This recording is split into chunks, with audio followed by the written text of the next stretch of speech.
CIO, un lieu ressource pour l'orientation. Que faire à la rentrée? Qu'ils soient en troisième ou en licence, les jeunes doivent y réfléchir dès aujourd'hui. Le CIO les aide avec des entretiens personnalisés et une documentation fournie. Le CIO et le CRIJ, subventionnés par Grand Poitiers, organisent en janvier la semaine de l'orientation. La 5e édition de la semaine de l'orientation du 9 au 14 janvier. En collaboration avec le Centre régional d'information jeunesse, le CRIJ, le CIO propose des ateliers sur les stages à l'étranger, les techniques de recherche d'information, l'aide à la décision ou encore sur le système d'admission post-bac. Au programme également, une conférence sur le thème de la construction du projet professionnel. À noter, le 14, la journée portes ouvertes du CIO, où les professionnels accueilleront le public de 13h30 à 16h30.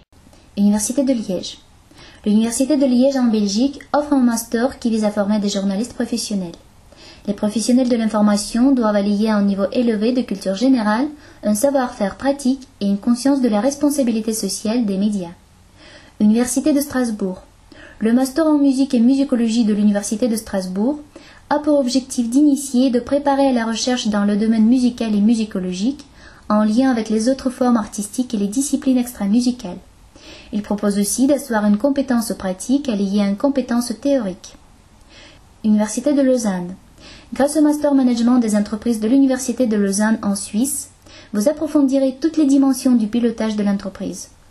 Vous deviendrez des managers polyvalents pour aborder et travailler l'ensemble des grandes fonctions de management de l'entreprise, où vous serez en capacité de montrer votre propre affaire grâce à notre nouveau module adapté spécifiquement aux futurs créateurs.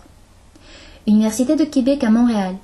En cohabilitation avec le département de japonais de l'Institut des langues et civilisations orientales, l'Université de Québec a pour vocation de former des chercheurs, des experts, des acteurs de la vie professionnelle ayant une solide connaissance de la langue et de la culture japonaise. Des séjours d'un an dans des universités japonaises permet d'acquérir une précieuse expérience de terrain qui peut être valorisée dans le cadre de l'insertion professionnelle. Bonjour, je m'appelle Coralie Sapin, j'ai 22 ans et je suis française. Donc je suis née à Nancy dans l'est de la France et je suis aujourd'hui en Colombie pour faire une licence en comptabilité à l'Université libre de Colombie dans le cadre d'un échange avec l'Université de Nancy. Et en fait, je souhaite devenir expert comptable dans des entreprises internationales et notamment hispanophones. Donc c'est pour ça que j'ai fait le choix de venir faire ma 3e année ici en Colombie. Alors l'université libre est très grande. Le cadre de l'université est très joli avec beaucoup d'herbes et d'arbres, ce qui est très verdoyant et très agréable. Les cours se passent très bien et j'apprécie avoir les cours seulement le matin, puisqu'en Colombie on peut choisir entre les cours du matin, de l'après-midi ou du soir. Et de voir seulement les cours le matin me permet d'être libre l'après-midi et de profiter de la ville et des Colombiens, bien entendu. Alors bien sûr, il y a aussi des difficultés. Pour moi, c'est la langue en premier, puisque je parle un peu espagnol, mais je ne suis pas bilingue et les professeurs parlent très vite et je ne comprends pas chaque mot dans les cours. Mais bon, c'est aussi c'est pour cela que je suis ici en Colombie, c'est pour apprendre, donc j'ai choisi cette difficulté. L'organisation de la fac aussi n'est pas toujours très transparente, il faut parfois demander plusieurs personnes quand il y a des changements de salle ou de date. Mais ce qui est agréable, c'est que les personnes sont toujours disponibles pour nous répondre. Bonjour, je m'appelle Natalia Pérez, je suis colombienne, je suis prof de français et d'anglais à Bogota. En 2011, j'ai décidé de voyager en France pour suivre un Master 2 en didactique de langue et de français langue étrangère et seconde. C'est dans le cadre de l'accord de codiplomation entre l'Université libre et l'Université de Poitiers en France.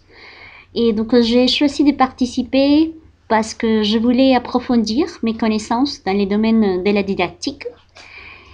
Et alors à Poitiers, la fac des lettres et langues se trouve sur le campus universitaire de la ville de Poitiers.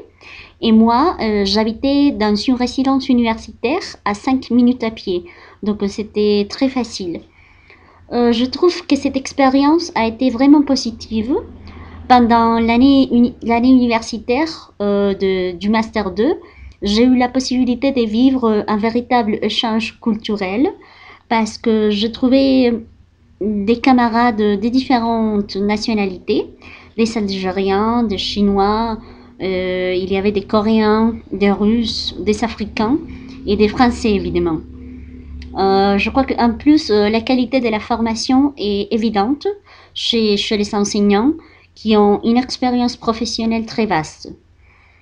À mon avis, le fait d'être loin de chez soi est la plus grande difficulté parce qu'il faut apprendre à se débrouiller tout seul dans son pays, interagir avec des gens d'une culture différente. Donc la nourriture par exemple, les démarches administratives, les saisons, parce que en fait, je crois que le plus difficile est de supporter l'hiver. Je m'appelle Justine, je suis née à Amiens, dans la Somme, la région Picardie. Je suis allée à l'école maternelle à 3 ans, à l'école de Quevauvillers. C'est un petit village. Je suis allée au CP, rentrée au CP à 5 ans, jusque le CM1, et alors là j'ai sauté le CM2, c'est-à-dire que je n'ai pas fait cette classe, et je suis donc rentrée directement au Collège des Fontaines, à Poix de Picardie, à l'âge de 10 ans et demi. J'ai fait ma 6e, ma 5e, ma 4e et ma 3e. À l'issue de cette 3e, il y a un diplôme qui s'appelle le brevet, que j'ai obtenu à 14 ans. Ensuite, je suis partie au lycée, où j'ai fait une seconde générale. Il m'a fallu choisir entre 3 filières possibles: la filière scientifique, la filière économique et sociale, la filière littéraire. Aimant beaucoup les livres, j'ai donc choisi la première L, théâtre. Théâtre, c'est l'option que l'on pouvait choisir et on avait 7 heures de théâtre par semaine. Cette option compte pour l'obtention du baccalauréat. J'ai donc fait ma première L théâtre, ma terminale théâtre, où j'ai obtenu le bac avec une mention assez bien. À 17 ans, donc.